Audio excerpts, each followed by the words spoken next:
Good afternoon, everybody. I hope I am audible and my slides are visible. Are my slides visible and am I audible to you all? Yes, ma'am. Yes, So yesterday we had started with how to make a peripheral blood smear, right? And I had also discussed regarding the procedure of making a peripheral blood smear, how to fix and stain the smear, and the criteria for an ideal smear or a good quality smear. Okay, so in continuation with today's class, I'll be discussing how to examine a stained blood smear and how to perform a differential leukocyte count. There are several uses of peripheral blood smear, but specifically you will be performing or making a peripheral blood smear to perform a differential leukocyte count. Okay. So I already discussed yesterday, the same thing I am repeating even today. So the components of there are various types of blood cells. You have RBCs, WBCs and platelets. So when you are taking a drop of blood and spreading it into a film, making a peripheral blood smear, fixing and staining. So when you are looking under microscope, you can find the RBCs, you can find the WBCs, you can find the different types of platelets. Right. So this peripheral blood smear can be used to study the morphology of the red blood cells. What has happened to the shape? What has happened to the size? What is the hemoglobin content? You can study all this by looking at a peripheral blood smear. Okay. For example, this is one smear which is showing sickle-shaped RBCs. Okay, sickle-shaped RBCs with normal red blood cells, and this is one other example where you are seeing the RBCs are smaller and they are hypochromic. That is, the hemoglobin content inside each RBC is less. Therefore, the central pallor or the paleness which is present in the center has increased. Okay, so this is a picture of microcytic hypochromic anemia, which is very commonly seen in iron deficiency anemia. Okay, so you can use a peripheral blood smear to study the morphology of the RBCs. Second, you can perform a differential leukocyte count. Third, you can also look for the immature WBCs in the peripheral smear, which is an important indicator pointing towards leukemia. If the presence of immature WBCs or blasts in the peripheral blood smear, it's an indicator of leukemia. Then there are platelets. You can study the morphology of the platelets, whether the platelets are in adequate number. You can study that. And the fifth point is, this is a separate point. Sorry, the fifth point is you can even detect parasites in case of malaria and in case of microfilaria and some of the other parasitic conditions like trypanosomiasis. Okay, so this is the picture where you can find the malarial parasites inside the RBC. So when you're looking at the life cycle of the malarial parasite, some of the stages are present in the blood. Okay, so you can during that stage you can find the parasites inside the RBCs. This is malarial parasites. This is a microfilaria in case of filariasis, microfilaria which is present in the blood. Okay, so peripheral blood smear can also be used to detect presence of parasites in case of malarial infections and in as well as in filariasis. Okay, then you can even come to know the sex, that is sex can be differentiated by identifying the presence of sex chromatin. Okay, I'll be discussing regarding the sixth point towards the end. Okay, you can identify the sex, whether it is a male or the female, the blood collected from a male patient or a female patient. You can come to know if by looking at the sex chromatin. What is bar body or sex chromatin, and where you will find it in the WBCs, I'll be discussing in the last slides. Okay, so these are some of the uses of a peripheral blood smear. So to study the RBCs, to study the WBCs, to study the platelets. Then in case of certain infection, malarial, in case of parasitic infestations like malaria, microfilaria, and even for sex determination. Okay. Now, you will be performing, as I told, you will be focusing on the differential leukocyte count. Now, what is a differential leukocyte count? Like yesterday also I discussed, differential leukocyte count is nothing but you're determining the percentage distribution of each type of leukocyte. That is differential leukocyte count. Total count, you'll be getting an idea of the total number of leukocytes present in 1 cubic millimeter of blood. In differential leukocyte count, you will be counting what has happened, what is the number of each type of leukocyte expressed in percentage. For example, neutrophils normal range is 50 to 70%. Eosinophils normal range is 1 to 4%. Basophils normal range is 0 to 1%. Monocytes 2 to 8%. Lymphocytes 20 to 40%. So this is the differential leukocyte count. So different types of leukocytes you are counting and expressing it as a percentage. Okay. So in differential leukocyte count, totally in the entire peripheral blood smear, you will be counting 100 cells. At the end of, after counting 100 cells, you will be calculating what is the count of each type of WBC. Okay. Now, once you prepare a peripheral blood smear, so yesterday you had seen the procedure. It is first to prick the finger, take the drop of blood on the slide, spread it to form a thin film, then you stain it with the Leishman stain. Okay. Once the peripheral blood smear is ready, you are going to observe it under microscope. Okay. First, always examine under low power microscope, low power objective. Then switch to high power objective, and finally to oil immersion. That is first 10x, 40x, finally 100x. So when you are using the oil immersion objective, you are going to use Cedar wood oil. So first go for low power examination, then examine under high power, then finally you are going to perform the actual differential leukocyte count by using oil immersion objective, that is 100x with using Cedar wood oil. Okay. Now, why is it essential to first examine the slide under low power then high power? So first, after preparing the smear and staining, fixing and staining it, you are going to look for the quality of the smear. How is the quality of the smear? Then you'll be quickly scanning the entire field, whatever smear you have prepared, you'll be quickly taking a scan of it. Then you'll be also looking for the distribution of the cells. How is the distribution of the cells in the smear? Then you'll also get a rough estimate of the number of RBCs, WBCs and platelets. Right? You get a rough estimate.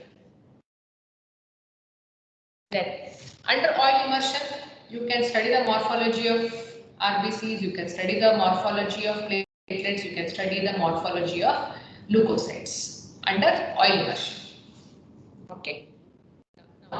So when you are looking under low power, you can quickly get a general idea of what is the quality of the smear, what is the distribution of the cells. And as already discussed yesterday, the peripheral blood smear has 3 parts. The head end, this is the head end. Okay, this is the body and this is the tail. Right. The head end compared to the rest of the smear is slightly thicker. So when you're looking at the distribution of the cells, there will be considerable overlapping of the RBCs. Okay, at the head end. At the tail end, the cells are widely separated, so the RBCs are scarce, or there are less number of RBCs and WBCs. And in the body part, if it is an ideal smear, there will not be significant overlapping of the RBCs, but RBCs will be just touching here and there. Okay. So when you are counting the cells, or when you are doing a differential leukocyte count, you are going to exclude the extreme head end and you are going to exclude the extreme tail end. Okay, so you are going to use the junction between the body and the tail. Right, so this part you will be using for counting the leukocytes or for the differential leukocyte count.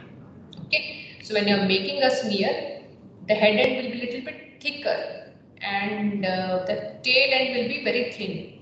Therefore, you can't use these 2 areas for counting or the differential leukocyte count.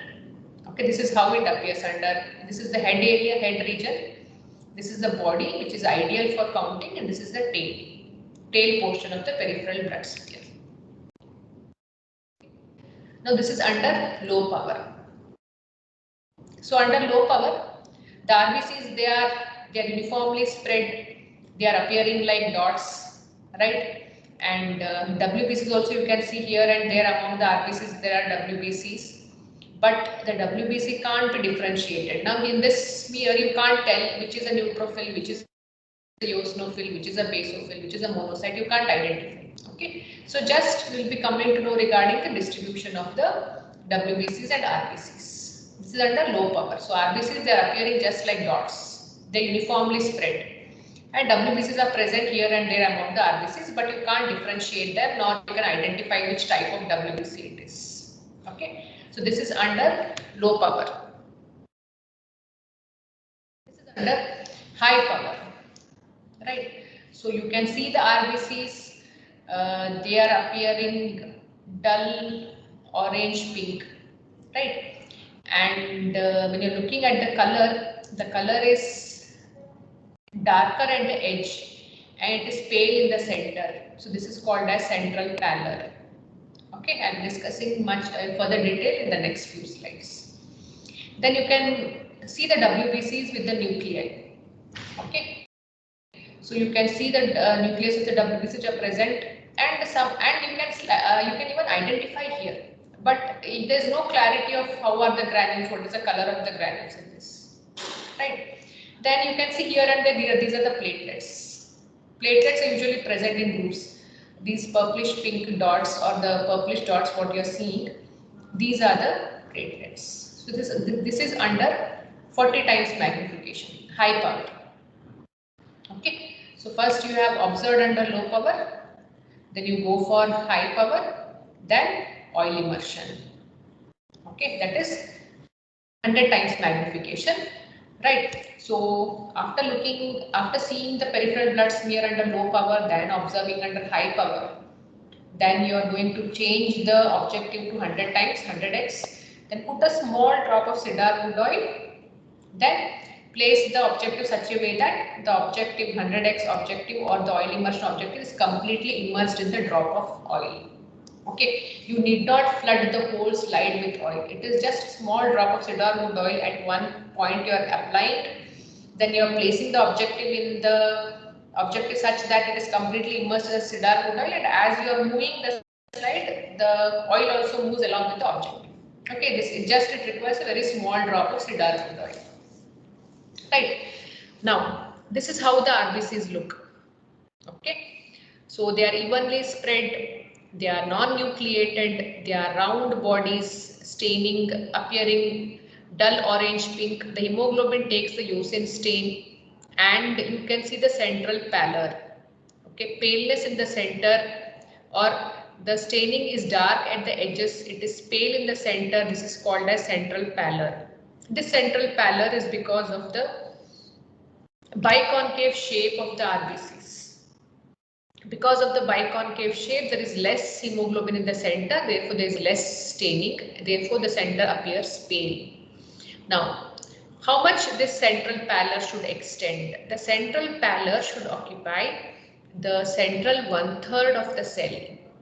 Okay, the central pallor normally occupies the central 1/3 of the diameter of the cell. Okay. If the central pallor is increased, it means it is hypochromia. Okay, hypochromic anemia. The central pallor, it becomes wider. The RBCs will start appearing like rings.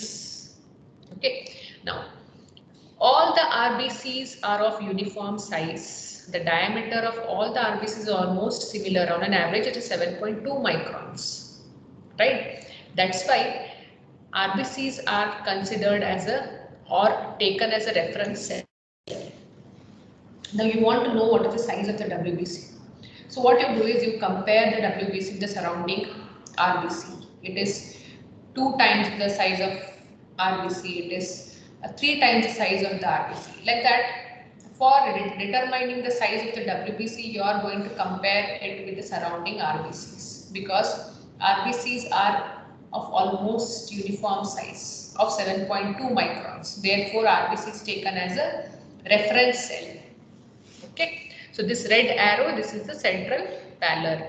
normally occupying 1/3 of the diameter of the central portion of the cell. Then platelets, right? So usually in the peripheral blood smear, platelets, they are present in groups of 2 to 12. This is an in vitro phenomena. Inside the body, in the circulation, platelets, they are not present in groups. Only after you collect blood and make the peripheral blood smear, the platelets, they are arranged in groups. So it is only found in the peripheral blood smear that platelets are usually found in groups of 2 to 12. Sometimes you may find a single platelet also. It is not unusual. Here you can find a single platelet. Okay, but usually it is 2 to 12 platelets, groups of 2 to 12 platelets, and they are round or oval shaped, and they are about 2 to 4 microns in size. They are shiny, that is refractile or shiny. They are non-nucleated, like pinheads they appear, pinhead appearance under oil immersion, and they appear purplish pink. Okay, they appear purplish pink. Now, you can comment on the adequacy of platelets by looking at the peripheral blood smear. Okay, if there is one platelet for every 10 to 20 RBCs, it is adequate. Or every field has 5 to 12 platelets, then it is adequate. Okay, so you can not only comment on the morphology of the platelets, you can also comment on the adequacy, whether the platelets are adequate in number. Okay, so one platelet for every 10 to 20 RBCs, or every high power field has a one group of platelets having 5 to 15 number of platelets, right? So this was regarding the platelets. So we have seen how to identify RBCs. This is the platelets. Then, how to perform a differential leukocyte count. So before performing the differential leukocyte count, you must know how to identify different types of WBCs. Okay, so WBCs, depending on the presence or absence of granules, have been classified as granulocytes and agranulocytes. Granulocytes, depending on what type of stain the granules are taking, they have been again further classified as neutrophils, eosinophils and basophils. Agranulocytes have been classified as monocytes and lymphocytes. Okay.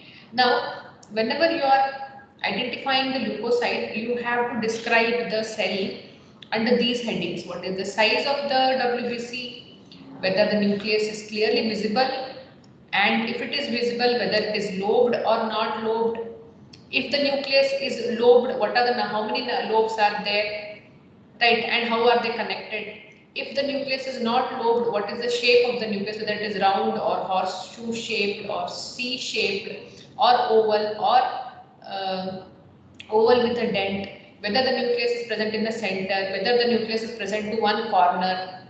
Okay, so you have to look at this point. Then cytoplasm, whether it is cytoplasm has granules or not. If granules are present, what is the size of the granules? What is the color of the granules? Okay, and what is the nucleus cytoplasm ratio? So all these 4 points will help you to identify what type of leukocyte it is. What is the size? Size is assessed, as I am told, it is assessed by comparing with the surrounding RBC. Then look at the nucleus, whether it is lobed or it is single nucleus. Then look at the cytoplasm, whether the cytoplasm has granules or doesn't have granules. Then look at whether the nucleus is occupying almost the whole cell, or the amount of nucleus and the cytoplasm is almost same. That is nucleus cytoplasm ratio. Okay, so under these headings you have to describe every leukocyte and try to identify which type it is, whether it is a granulocyte or a granulocyte. Okay, first coming to the neutrophils.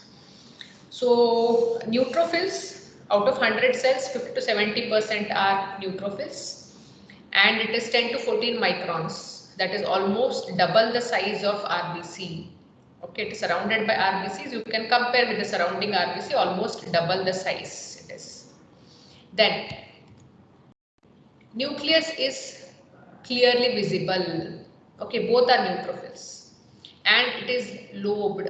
The nucleus is lobed. Normally neutrophils will have 2 to 6 lobed nucleus, anywhere from 2 to 6, connected by thin chromatin threads or filaments. So the thin chromatin filaments will be connecting the lobes. Okay, and it is appearing bluish violet. The color of the nucleus is bluish violet. Then coming to the cytoplasm. Cytoplasm is pale pink. It is having granules, and the granules are plenty. You can see the whole cytoplasm is covered with granules. They are fine granules. Okay, they are fine granules, and they are very closely packed. So plenty of fine granules are there, and they are closely packed. And in the neutrophil, the granules, they are taking both eosin and methylene blue stain and appear violet pink. Okay, so this is about a neutrophil. So neutrophil size is twice the size of RBC. The nucleus is lobed, anywhere from 2 to 6 lobes, connected by chromatin threads. Cytoplasm is pale pink. It is having plenty of fine granules, appearing violet pink. Okay, this is how a neutrophil appears. Then coming to the eosinophil. Eosinophil constitutes about 1 to 4% out of 100 cells, and the size is also same as that of neutrophil, double the size of RBC. Right. Again, nucleus is clearly visible through the cytoplasm. You can see the nucleus, right? And it is deep blue violet, and usually it is bilobed nucleus. You can even find trilobe, like in the second figure on the right. This is trilobe nucleus, and here on the left it is bilobed. And this nucleus, it is called as spectacle shaped nucleus. It is just like a spectacle. Okay, bilobed nucleus connected by a chromatin band. Okay, so this is the chromatin band giving the spectacle shaped appearance. Okay, then again cytoplasm is faint pink, and it is having granules. The granules, when you are comparing with the neutrophil, they are coarse. That means they are larger compared to the granules in the neutrophil. And the granules are round to oval. They are all even sized, and they are eosin loving, eosinophilic granules. They are brick red colored. Okay, and they are not covering the cytoplasm. They are not covering the nucleus. Right, this is how to identify a eosinophil. Okay, so they are having granules are brick red granules. They are coarse, they are plenty, they are shiny, and they are all even sized. Okay, so commonly you find a bilobed nucleus, but you may even find trilobed nucleus also in a eosinophil. Coming to the basophil, 0 to 1%. You may find a basophil, you may not find a basophil, and whenever you find a basophil, you must be 100% sure that it is a basophil. Okay, so again, size similar to a neutrophil and eosinophil, double the size of RBCs, and the nucleus is not visible. Okay, you can't find a clear-cut nucleus like here in eosinophil and the neutrophil. The nucleus is very clearly visible. If you compare with the basophil, the nucleus is not clearly visible because it is covered by the granules. Okay, and nucleus is usually bilobed, S-shaped nucleus, although it is not clearly visible. The cytoplasm is bluish in color. It is granular. The coarsest granules or the largest granules are found in the basophil. So in neutrophils you have fine granules. In eosinophil you have coarse granules. In basophils there are largest of all three compared when you're comparing neutrophil, eosinophil, basophil. The granules are the largest or coarsest in basophil. And they are appearing bluish black because they are taking a methylene blue stain. Okay, so neutrophils granules take both eosin and methylene blue. Eosinophil granules are acidophilic or eosin loving. and the basophil granules take up the methylene blue stain. Okay, and since they are completely covering the nucleus is not clearly visible through the cytoplasm. Okay, so this is regarding identification of neutrophil, eosinophil, and basophil. Any confusion till here? Identification of granulocytes. Identification of granulocytes. If you have any doubts, you can ask me. Any confusion or doubts you have? So always comment on the size, then look at the nucleus, then cytoplasm, and finally the granules. Okay, you just can't label a leukocyte as eosinophil because it is having two lobe nucleus. Okay, so neutrophil with two lobes, you can't call it as a eosinophil. So it should have all the characters. The granules should be brick red color. Okay, the granules are coarse in eosinophil. So always take into consideration all three characters, that is the nucleus, cytoplasm, and granules, to label any cell as either a neutrophil, eosinophil, or a basophil. Okay, any bilobed leukocyte, you can't call it as a eosinophil. Okay, any confusion till here? Any confusion?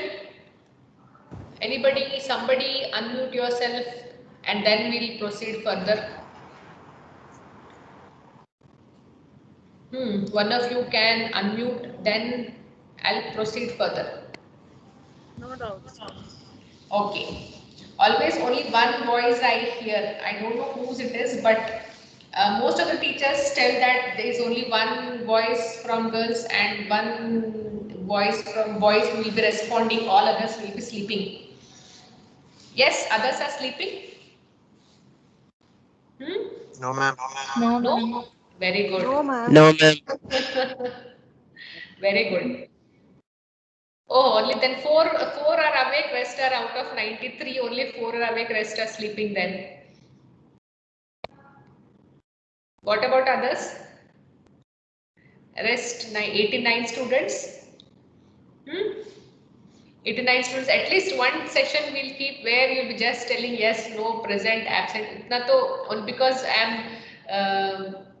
really I want to hear the voice of students now. It's like I'm feeling like I'm just talking to the system in front of me. I hope and wish that the classes will start soon, offline classes, and you will come back. Okay, so this was regarding the granulocytes, neutrophil, eosinophil, and basophil. Now coming to two more cells. One is monocyte and the other is lymphocyte. Monocyte, it is the largest cell in the peripheral blood smear. If you find a large cell, largest of all leukocyte, it is a monocyte, largest cell in the peripheral blood smear. Can you see how large it is? About 12 to 24 microns, almost more than 3 times the size of an RBC it is. Okay. And the nucleus, again, it is clearly visible. It is pinkish violet in color, occupies about 50% of the cell. About half of the cell is occupied by the nucleus. And it is kidney shaped nucleus. Here you find it is a kidney shaped. You can also have a horseshoe shaped nucleus and a round nucleus, C shaped nucleus. Okay. And usually centrally placed or slightly to the periphery. You can have to one end. And when you are looking at the nucleus, the chromatin is not condensed. Okay, the chromatin is not condensed, so it is some spongy appearance. Okay, if the chromatin would be condensed, the whole of the nucleus would be uniformly dark. Here it is not like that. Patches of light and dark areas are there. That is a spongy appearance. Why? Because the chromatin is not dense and condensed. Right. Then cytoplasm is pale blue in color and it is turbid or hazy. And usually cytoplasm is more compared to the nucleus. So the largest cell in the peripheral blood smear is the monocyte, and about 2 to 8%. So out of 100 cells, you may find anywhere between 2 to 8 monocytes. This is lymphocyte. There are two types depending on the morphology. There are two types. One is small lymphocyte, another is large lymphocyte. Okay. So depending on the morphology, there are two types: small lymphocyte and large lymphocyte. Functionally, also there are two types: T lymphocytes and B lymphocytes. Okay, that is functional classification. This is morphological classification. Some of the lymphocytes are small, some of the lymphocytes are large. Right.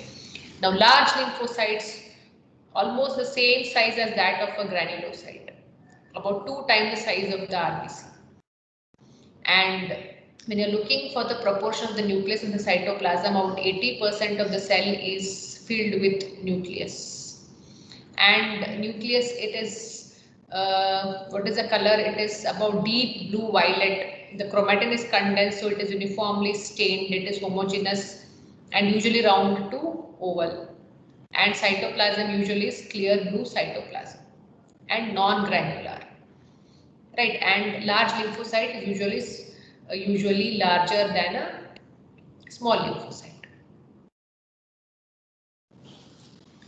Then smaller version, small lymphocyte, it is almost same size as that of RBC, and the nucleus occupies almost the whole cell. There is only a thin rim of cytoplasm. Can you see? Almost the whole cell is filled with nucleus. There is only a thin rim of clear blue cytoplasm. Okay, so this is a small lymphocyte which is almost the same size as that of the surrounding RBC. Okay, so this is how you are going to identify different types of leukocytes. Now, once you know how to identify, you will start counting the leukocytes, differential leukocyte count. You will be totally counting 100 leukocytes. Okay. Now, how you are going to count is, you are going to follow the zigzag manner. So, start from the head end, go forwards, then come down, then go from the tail end towards the opposite direction.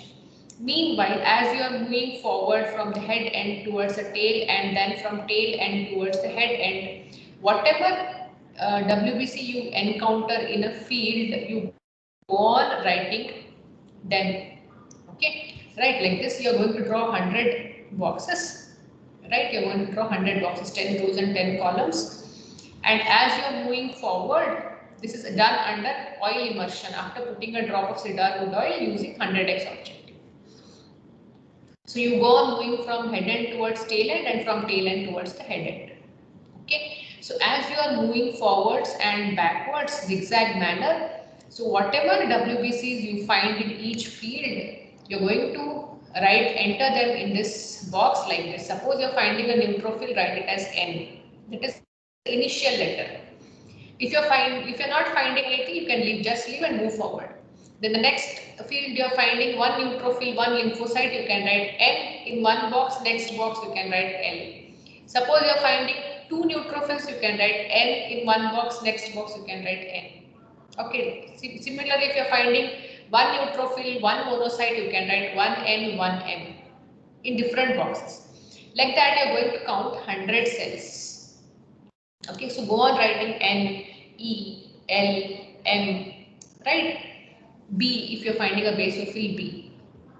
Okay, so this is how you're going to count. So what is the site that you're going to use? You're going to leave the extreme head end, you're going to leave the extreme tail end, and the junction between the body and tail, you're going, this is the head, this is the body, this is the tail. So if it is the ideal one, you can leave the extreme head end, extreme tail end and count in the body from head towards tail. Okay, or the junction between the body and tail you can use, right? So after first you're going to examine under low power, then examine under high power, then finally put a drop of oil, change the objective to 100x, then start counting using the zigzag manner, so that you don't go on counting the same cell again and again.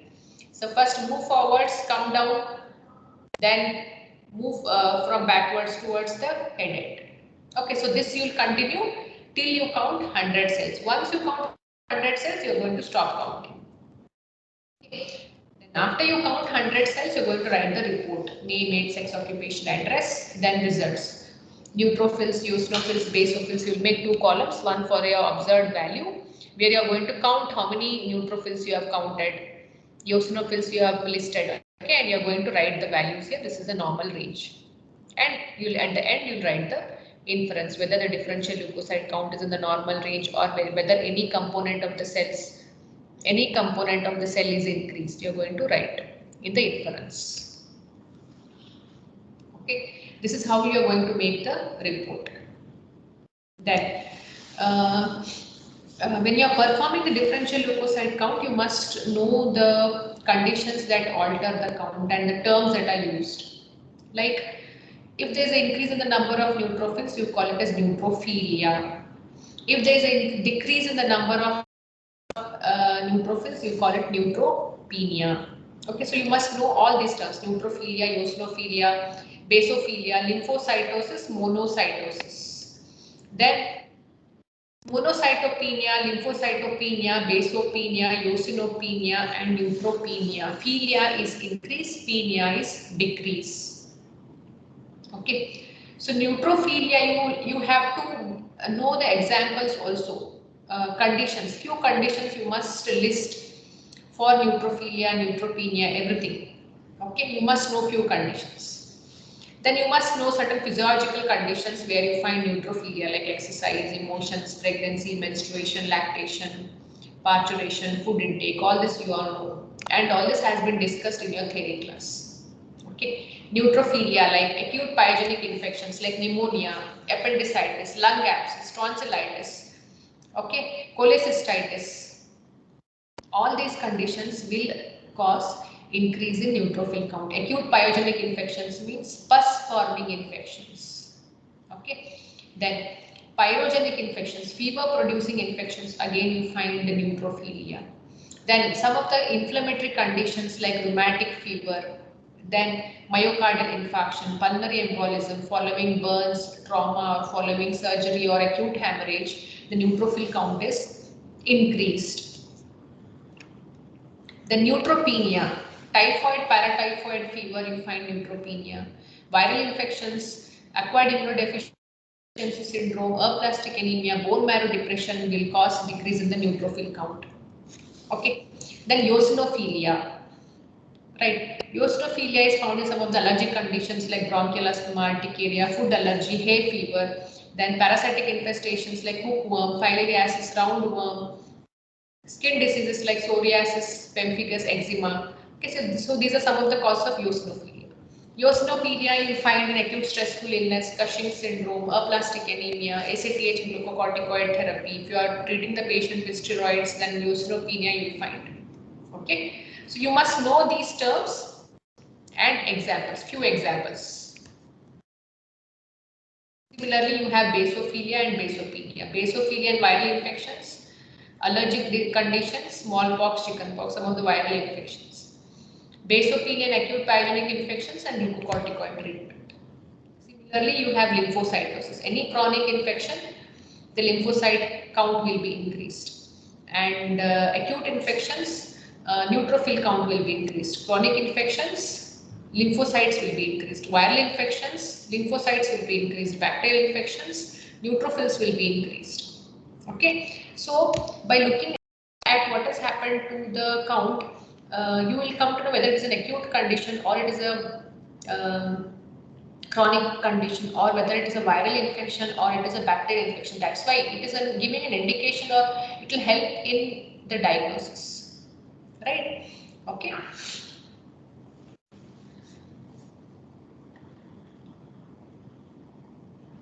Then similarly, monocytes. These are some of the conditions where you find monocytosis and monocytopenia, right?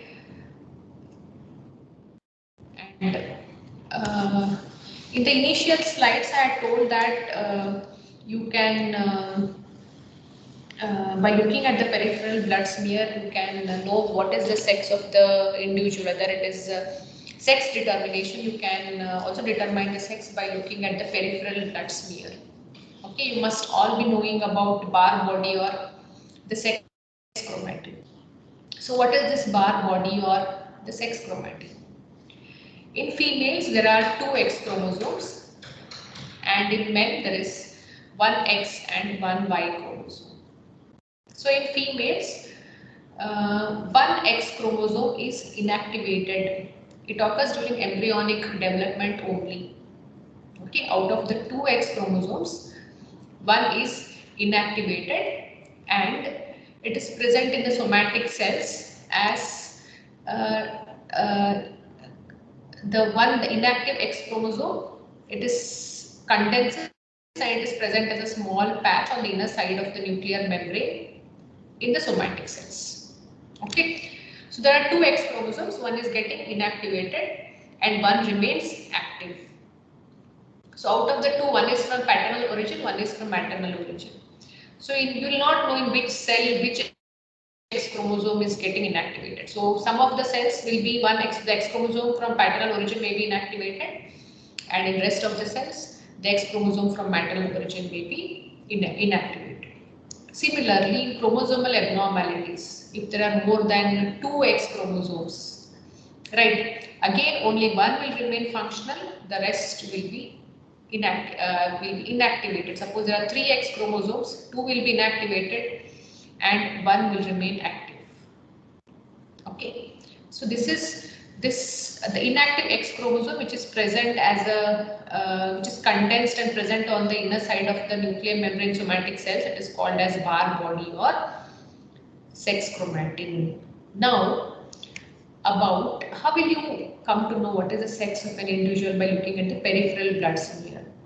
Okay, so it is observed that about 15% of the neutrophils, okay, about 15% of the neutrophils will have a drumstick appendage. So the inactive X chromosome in females, it will be present as a drumstick appendage. So this is the drumstick appendage in about 15% of the neutrophils. So by looking at this drumstick appendage or sex chromatin, you can tell whether the sample is that the blood smear is that from that of a male or a female. So it helps in sex determination. So if there are more than 2 X chromosomes, there will be 2 Barr bodies. Okay, because if there are 3 X chromosomes, 2 will be inactive, 1 will be active. So there will be 2 Barr bodies or 2 drumstick appendages. Okay, so it is drumstick appendage or Barr body, it is found only in females. Clear? So this is the inactive X chromosome, which is present as a drumstick appendage in 15% of the neutrophils. Okay, this was regarding the Barr body, right? Any confusion or doubts? Any confusion you have? So this completes the preparation of peripheral blood smear and differential leukocyte count. So you have to prepare a blood smear, fix and stain it using Leishman stain, allow it to dry, then focus under low power, observe once, focus under high power, observe, then study under oil immersion by using cedar wood oil. Okay, so once you come back, we'll demonstrate the entire procedure to you, and also we'll show you different types of leukocytes, and we'll even show you the Barr body or the drumstick appendage which is present in the neutrophils. Okay, so it is only present in the neutrophils, only in the neutrophils. Okay, 15% of neutrophils, only neutrophils will show the drumstick appendage, right? Any confusion or doubts you have? Any confusion or doubts? Okay, no doubts. So this completes the hematology major. So this is one of the hematology major, like RBC, total leukocyte count, differential leukocyte count, absolute eosinophil count. They are all hematology major experiments. Okay. So this is one of the hematology major. So one more is left, that is absolute eosinophil count. That will be covered, I think, in the coming weeks. Right. So I hope you all are studying well. I hope that you study well, you don't waste time because you have enough time, right? So once you are all back, we'll be continuously demonstrating the practicals to you and we'll be getting the time for doing it yourself. So what I suggest is be up to date, study whatever is being taught on a day-to-day basis. Try to understand the concepts. If you have any doubts or any confusion, you can contact the teacher, you can WhatsApp, you can mail the doubts, okay? And you can clear your doubts, right? Okay then. Study well, all the best. Thank you. Thank you, ma'am. Thank you. Thank you, ma'am. Thank you, ma'am. Thank you. Thank you, ma'am. Thank you.